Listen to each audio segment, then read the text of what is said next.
Want me to start? Okay. Well, you guys expended so much energy, getting back in it and tying things up in that fourth quarter. Do you feel like you kind of ran out of gas, or kind of what happened in that last stretch? There might have been some of that, but there were a lot of coverage mistakes. We struggled offensively to execute and get good looks, but the coverage mistakes on the other end those are inexcusable. Ball game is tight. I think a little over 3.5 minutes to play, and they finish on a 17 or 18 to 4 run. It's just it can't happen. We're better than that. And I was proud of the way that we responded, after getting down early, but we got to find a way to just tighten it up on both ends of the ball in crunch time. When you speak of those coverages, is that primarily kind of against Giannis? Because you guys he put up some numbers, but at the same time, he was pretty contained for the most part. But it seemed like when it was 88, I think he kind of just started to put his head down and get to the rim a little bit more. Yeah, I think it's some of that, but I think it was a little bit of everybody. I can't point to one person and say it was this situation. But make subs come in after timeouts. We all have to make sure we're locked in. Everybody's on the same page. There was some slippage there, or some miscommunications that wound up costing us.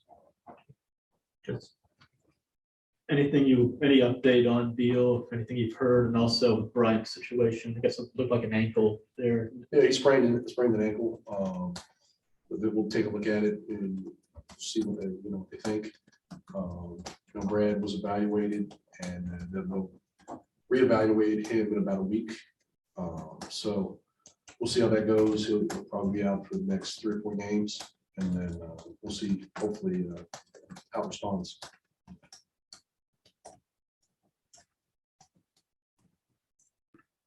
Chris? Wes, can you just describe kind of just searching right now with the team struggling, and then you're dealing with another injury with Bryant?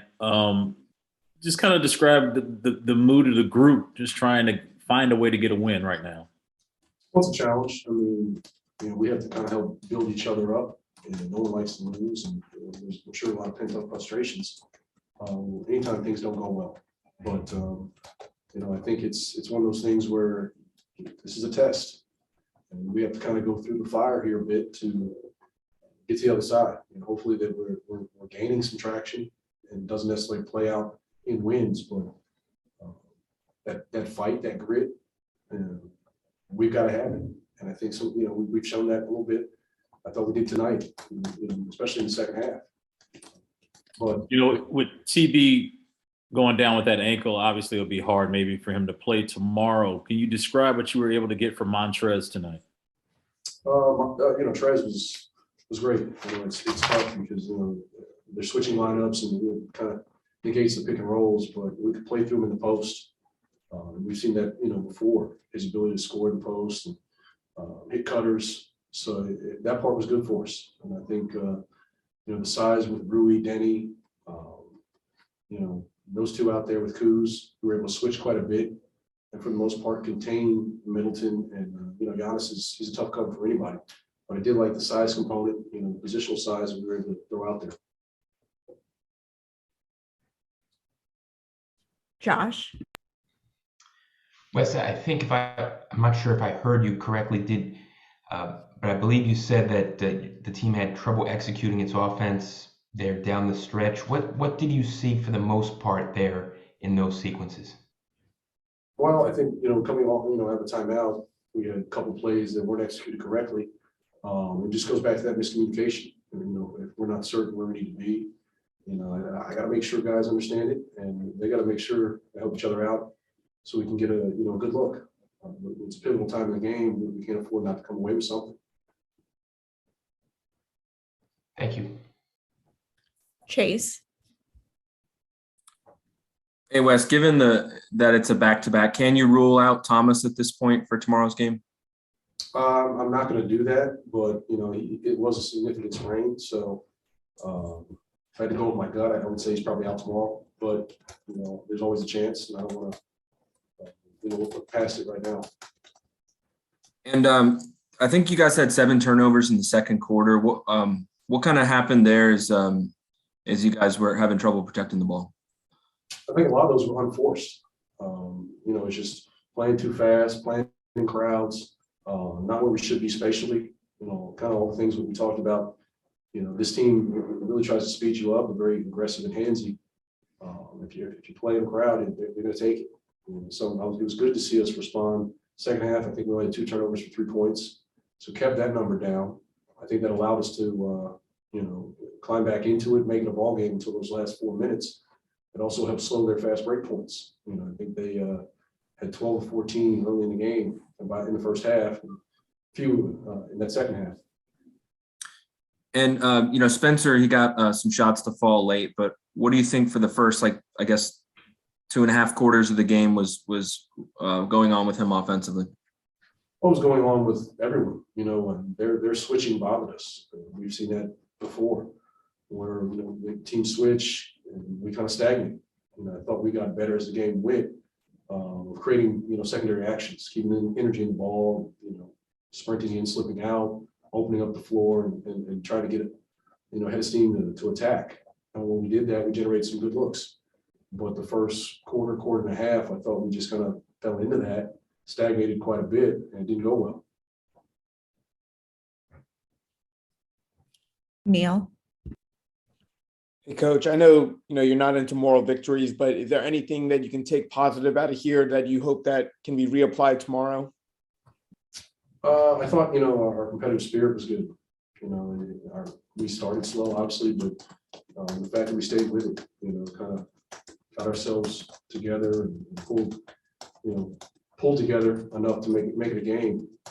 That's a positive. But to your point, moral victories don't do us a whole lot of good right now. Still things we can learn, and we have to continue to find ways to get better. When you say that, there are miscommunications during the game, both on offense and defense, do you think that's a byproduct of, just lapses, mental lapses in the moment of the game that you hope are just one-offs, or is it a common theme that you can sense? I don't know if it's a common theme tonight. I'm hoping it's a one-off, but we had too many of them in that stretch. So there is, it's a bit disappointing in that. But in general, it's going to happen. You're not going to play a perfect game, but in a crucial juncture of the game, as we saw tonight, you just can't have that many. Thanks, Coach. Safe travels. Thank you. That's it, Coach. Thank you for your time. All right, what's up, Trace? What's up with it?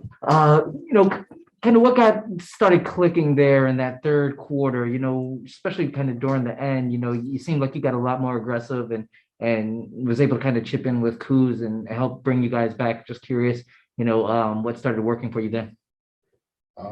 Not really, man. Just started getting touches, man, and just started, attacking the basket really. I felt like I know they were switching down the line 1 through 5, and by the time the matchup came to me when they were trying to fix it, I just felt like I had a better matchup in the post and in the mid post area.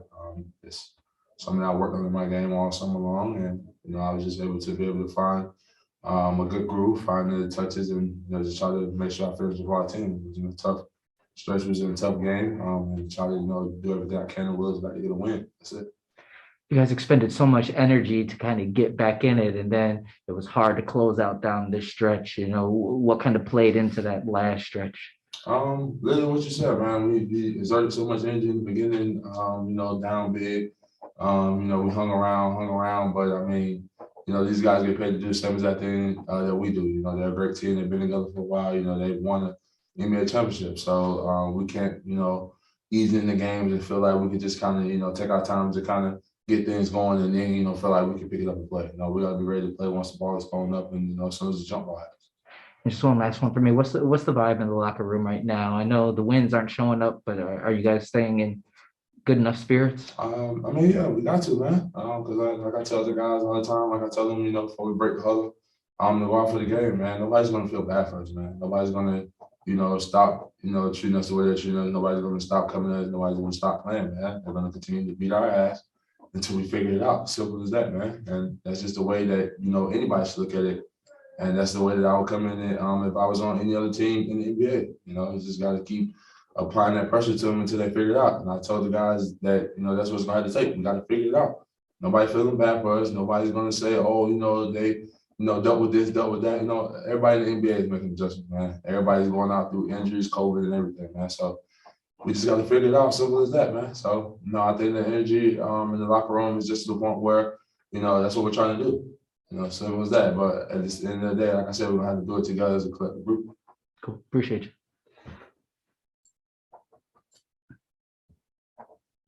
Chris. Trez, can you describe the professionalism you guys have to have during this time of the year, knowing what's looming on February the 10th? Honestly, I don't even know what February the 10th is. So you just get through a date out there that, something might need to inform me about, but I don't know. Honestly, like I said, man, if you're looking at, as far as that break comes, I guess that's what that is, the February 10th mark. But if you're worrying about that or looking, hence to try to get to that, man, then you're in the wrong profession, man. We got to go out and play. We got to go out and do our jobs and play the game to the end. And that's every night. We can't look ahead as, to, upcoming breaks that we have coming up, or, we can't look ahead at our schedule in general, man. We got to come in one game at a time, one night at a time, man, with a set plan on how to be able to take this team out of what they do good and win a basketball game, man. So if that February 10th mark is the All-Star break that you're speaking on, brother, you just brought some news to my attention, I guess. But February 10th is the trade deadline. Oh, well, shit, see what I mean? You brought something totally up to my attention, brother. Honestly, like I said, me as a player, I don't really worry about that. It's not really up to me to have to get into. It's more so for my agent, and I think that's the same as that way that every player in our locker room should be looking at it, man. It's out of our control, it's out of our hands, man. They're going to do what they want to do as far as the organization goes. As far as the pieces that they want to move, and that's just that, man. So as far as if you're worrying about that or that's looming in the back of your mind, then like I said, you worry about the wrong things, man, because whatever happened, that's gonna happen. That's out of your control no matter what, man. So I hope nobody in our locker room is worried about that. I don't think nobody in our locker room is worried about that. But like I said, we still got to get to the point where we got to figure out what we need to do in order to get back on the winning track. So. One question about the game and the foul that they called on you, the flagrant one on Giannis. You play a certain way, but back in the 80s and 90s, that probably would have been looked at as just like a common foul. It was a common foul. It was a common foul. I'm not talking about the 80s and the 90s. I'm not talking about back then. That was a common foul. The only reason he fell the way he did is because he's coming down the lane with a lot of force, and he was in front of me. I did hit him around the head. I did hit him around the neck and face area. I hit him on the arm, and he just went down to the ground hard, like I said, because he was going with that much momentum. So that's as much as I'm going to talk about it on that. I'm not about to get into the back and forth of, oh, he's a dirty player or he does this, trying to take guys out. No, he drove down the lane. I was behind him. I was running to catch up the play. I went across his arm that he was laying the ball up with. In discussion, how he fell is just from our trajectory and how fast he was running. That's all it was, man. So at the end of the day, it should have been another common foul. But once again, he has the statue and has that ability and the name that comes with the MVP status, and I understand that. I understand once I hit them that 9 out of 10, they probably was going to give me a flagrant. I didn't think it was a flagrant. I don't think nobody else felt it was a flagrant, but it is what it is, man. Move on to the next play. It's a basketball play. And that didn't change the, difference of the game. That wasn't the momentum swing of the game, man. Like I said, we waited too long to start playing defense early on, got down early, and then we didn't have enough juice to close it out. Simple as that. Thanks, Trez. Yeah. Chase. Hey, Trez, you guys got the offense going in the second half. This season, when your guys' offense has been playing to its potential, what kind of leads to that? What needs to be there for you guys to play as well as you can on that end of the floor? To be honest with you, brother, I couldn't tell you, man. I'm more so focused on just going out trying to do all the little things and anything I can, on my team, get that energy, that, the extra will, that extra push to, get us over the edge to, be able to win a basketball game. As far as, what we need to do to make the offense go or gel and, runs more smoothly, I don't really have the answer for that. It's not really, for me to have the answer.